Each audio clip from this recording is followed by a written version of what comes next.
friends! Today I'm going to read The Littlest Pumpkin. It's by R. Herman and illustrated by Betina, Ogden. The Littlest Pumpkin. It was Halloween and there were 18 pumpkins left at Bartlett's farm stand. Look at all those different sizes and shapes of the pumpkins.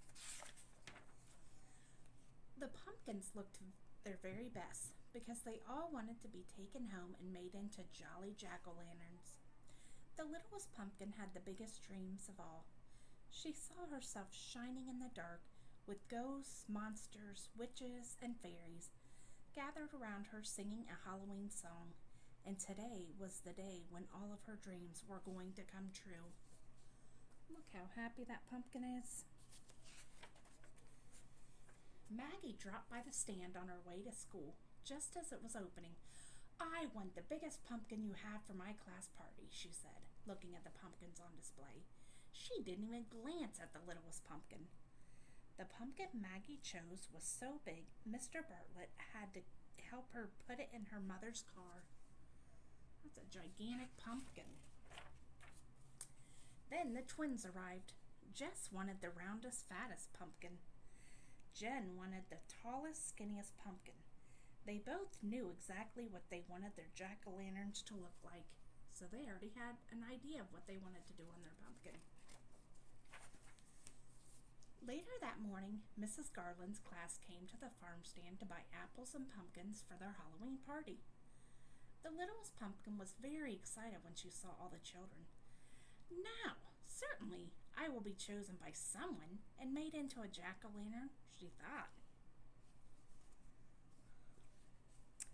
But no one chose the littlest pumpkin. How do you think that made her feel? All day long, people came to the farm stand to buy pumpkins. Mr. Potter ran in to choose a pumpkin for his daughter, Kate. Poor Kate was home with the flu, but she had drawn pictures for her dad so he could see exactly what kind of pumpkin she wanted. Mr. Potter looked at every single pumpkin until he found the right one. And it says Kate's pumpkin, and I think that's what Dad found. So he found the greatest size for her. The sun began to set, and only 4 pumpkins were left at the farm stand. One pumpkin had a bruise on its back. One pumpkin was lumpy and bumpy. One pumpkin didn't have a stem. And the last pumpkin was the littlest pumpkin. And can you tell? The littlest pumpkin looks so sad. The littlest pumpkin still had big dreams. She would be a beautiful jack-o'-lantern at a Halloween party. She would shine in the dark with ghosts, monsters, witches, and fairies gathered around her singing a Halloween song. That looks like a lot of fun.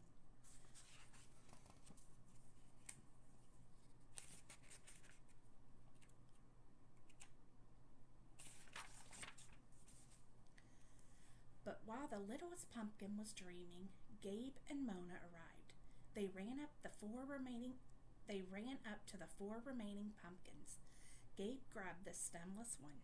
"Perfect," he said. "My jack-o'-lantern is going to wear this hat." Mona picked up the littlest pumpkin. "Oh, how cute," she said. The littlest pumpkin was so happy. All her dreams were going to come true. "But it's too small for me to carve into a jack-o'-lantern," said Mona, putting it down. Then she picked up the lumpy bumpy one instead. "Now, this one is perfect." Soon it was dark and the stars began to sparkle in the sky. Mr. Bartlett was cleaning up. "Oh, please don't close yet," thought the littlest pumpkin. "I must be a jack-o'-lantern for Halloween." Suddenly, Mr. Bartlett heard someone calling his name. "Mr. Bartlett! Mr. Bartlett!" It was Sam. "Please wait," said Sam. "I need a pumpkin for my party tonight." Mr. Bartlett picked up the bruised pumpkin and told Sam that if he turned it around, it would make a very nice jack-o'-lantern. Sam agreed, and with that, Mr. Bartlett closed the farm stand. Oh no, what about the littlest pumpkin? So there in the dark on Halloween night sat the littlest pumpkin. She was all alone, or so she thought. Do you see in the picture? There's some mice here.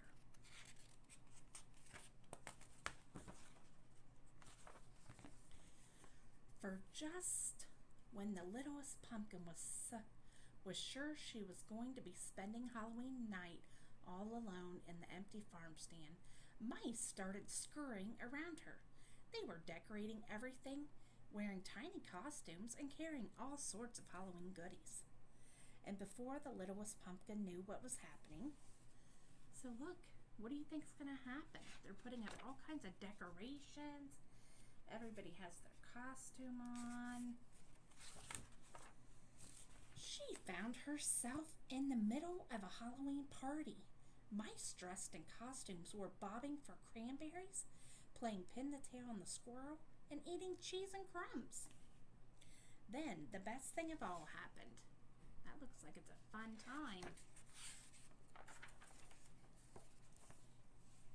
The littlest pumpkin was turned into a jack-o'-lantern.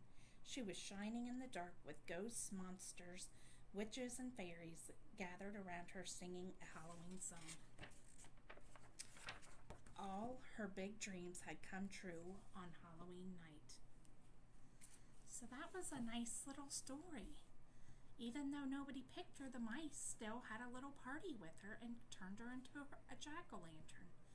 So in the end, everything was okay and she was so happy. All right, guys, I hope you enjoy. Bye-bye.